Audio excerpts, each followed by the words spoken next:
ఇంట్లో ఐరన్ వస్తువులు ఎక్కడ ఉంచాలో తెలుసా? ఆరోగ్యానికి మంచిది కాదని నాన్ స్టిక్, అల్యూమినియం గిన్నెలు వాడకూడదని నిపుణులు చెబుతున్నారు. దీంతో అందరూ ఆరోగ్యం కోసం ఆలోచించి వాటి స్థానంలో ఐరన్, స్టీల్ వస్తువులు వాడటం మొదలుపెట్టారు. ఇది ఆరోగ్యానికి చాలా మేలు చేస్తుంది.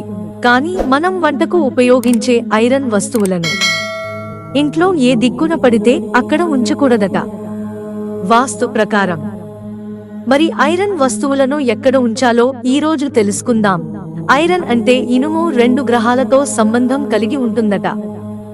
దాని నుంచి మనకు శుభాలు జరుగుతున్నాయంటే శని గ్రహం ఆధీనంలో ఉందని, అలా కాకుండా చెడు జరుగుతోంది అంటే అది రాహువు ఆధీనంలో ఉందని అని పరిగణిస్తారట.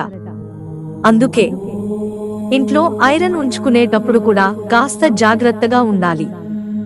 దానివల్ల జరిగే మంచి ఎంత ఉందో దాని వెనకే చెడు వచ్చే ప్రమాదం కూడా అంతే ఉంది. అటువంటి పరిస్థితిలో ఇంట్లో ఇనుము ఉంచినట్లయితే దానిని సరైన దిశలో ఉంచడం చాలా ముఖ్యం. అదే సమయంలో ఏదైనా ఇనుప వస్తువును ఇంటి వంటగదిలో ఉంచినట్లయితే దాని స్థానం సముచితమైనదిగా ఉంటుంది. మీ వంటగదిలో ఇనుప వస్తువులు లేదా పాత్రలు ఉంటే వాటిని పశ్చిమ దిశలో ఉంచండి. పశ్చిమ దిశ శనిదేవుని దిక్కుగా భావిస్తారు.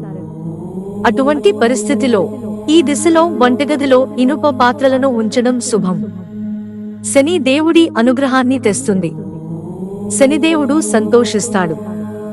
శని దోషం నుండి విముక్తి పొందుతారు. శని గ్రహ దోషాలు ఏవైనా ఉన్నా కూడా అవి తొలగిపోతాయి. ఇది కాకుండా వంటగదిలో ఇనుప పాత్రలు లేదా మరేదైనా వస్తువు పూర్తిగా ఉన్నప్పుడు మాత్రమే ఉంచండి.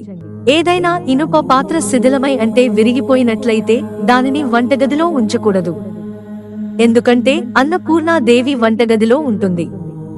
అటువంటి పరిస్థితిలో వంటగదిలో స్వచ్ఛమైన వస్తువులను మాత్రమే ఉంచాలి. లేదంటే ఆర్థికంగా నష్టాలు ఎదుర్కొనే అవకాశం ఉంటది. మిత్రులారా, ఛానల్ సబ్స్క్రైబ్ చేసుకోవడం మర్చిపోకండి. ధన్యవాదాలు.